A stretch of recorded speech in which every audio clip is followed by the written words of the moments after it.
Malaria, a mosquito-borne disease, has plagued humanity for centuries. This life-threatening illness claims hundreds of thousands of lives each year, predominantly in tropical and subtropical regions. Caused by a parasite called Plasmodium, malaria is a global health concern, particularly impacting sub-Saharan Africa. The World Health Organization estimates that nearly half of the world's population is at risk. Malaria is not just a statistic, it's a stark reality for millions around the world. The disease manifests in debilitating cycles of fever, chills, and flu-like symptoms.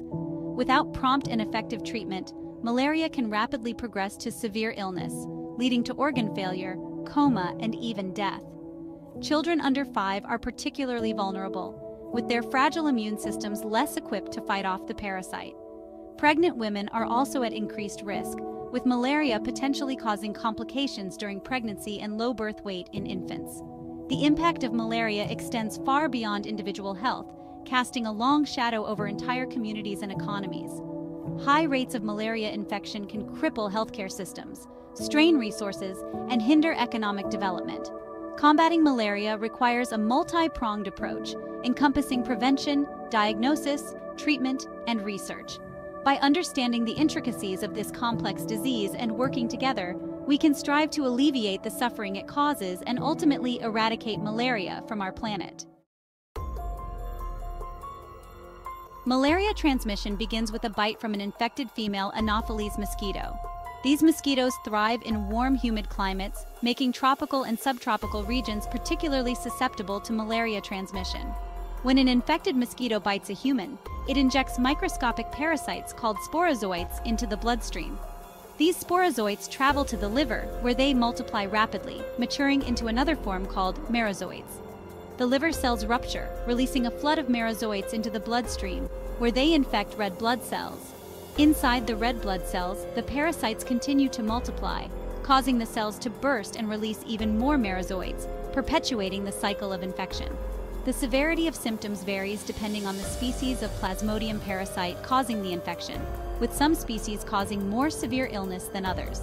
By targeting specific stages of the parasite's development, scientists aim to interrupt transmission and reduce the burden of this deadly disease. Behind the statistics lie countless personal stories of resilience, loss, and the daily struggle to survive in the face of malaria. Meet Amina, a young mother from a rural village in Uganda. Living in a region with high malaria transmission, Amina has witnessed the devastating impact of the disease firsthand. She lost her first child to malaria at a tender age, a heartbreaking loss that continues to haunt her. Now, with a newborn baby in her arms, Amina lives in constant fear of her child contracting malaria. She diligently uses insecticide-treated bed nets every night, knowing that this simple barrier can mean the difference between life and death for her precious child.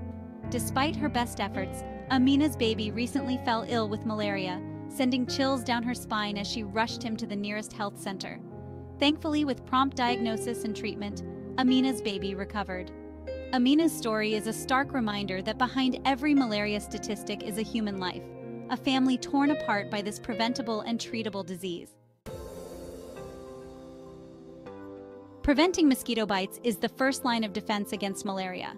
Insecticide-treated mosquito nets, ITNs, are a simple yet highly effective tool in reducing malaria transmission. Sleeping under an ITN every night creates a protective barrier, preventing mosquitoes from biting and transmitting the parasite. Another crucial preventive measure is indoor residual spraying, IRS. This involves spraying the walls and ceilings of homes with insecticides, killing mosquitoes that land on these surfaces. Using insect repellents containing DEET on exposed skin can deter mosquito bites. Wearing long-sleeved clothing and pants, particularly during dawn and dusk when mosquitoes are most active, provides an extra layer of protection. Eliminating mosquito breeding sites around homes is crucial. Early diagnosis and prompt treatment are essential for managing malaria and preventing severe complications.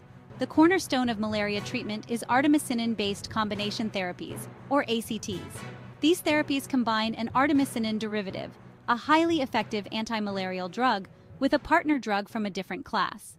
This combination therapy helps prevent the development of drug resistance, which has been a major challenge in malaria treatment. AKTs are highly effective in clearing the parasite from the bloodstream, reducing fever, and preventing progression to severe malaria. However, access to AKTs remains a challenge in many malaria endemic areas, particularly in remote and underserved communities. Resistance to anti-malarial drugs is a growing concern, threatening to undermine decades of progress in malaria control. Scientists are actively researching new drug targets and developing novel therapies to combat drug resistance and improve malaria treatment outcomes. Despite the challenges, there are promising advancements in the fight against malaria. One groundbreaking development is the RTS S/AS01 vaccine, also known as Mosquirix. This vaccine, the first of its kind, targets Plasmodium falciparum, the deadliest malaria parasite and the most prevalent in Africa. While not a complete solution, Mosquirix offers partial protection against malaria in young children, reducing the number of severe malaria cases and deaths. Another exciting area of research is gene drive technology. Gene drive involves modifying the genes of mosquitoes to make them resistant to the malaria parasite or to reduce mosquito populations. If successful, gene drive technology could potentially revolutionize malaria control by interrupting transmission at its source. Strengthening healthcare systems in malaria endemic areas is crucial. Malaria is not just a problem for malaria endemic countries. It is a global health challenge that requires a coordinated global response. Developed countries have a moral obligation to support malaria control and elimination efforts in developing countries. This includes providing financial assistance, technical expertise, and capacity-building support. International organizations such as the World Health Organization, the Bill and Melinda Gates Foundation, and the Global Fund to Fight AIDS, Tuberculosis, and Malaria play a critical role in coordinating global efforts to combat malaria. These organizations provide funding, technical guidance, and advocacy to support malaria control programs in endemic countries. The fight against malaria requires a multi-sectoral approach, involving governments, international organizations, the private sector, civil society, and affected communities. By working together, sharing knowledge and resources, and supporting innovation, we can overcome the challenges and create a world free from malaria.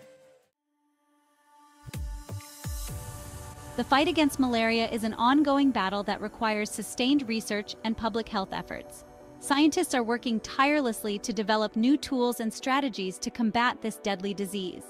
This includes developing new anti-malarial drugs, vaccines, and insecticides, as well as exploring innovative approaches such as gene drive technology. Public health initiatives are equally crucial in controlling and eliminating malaria.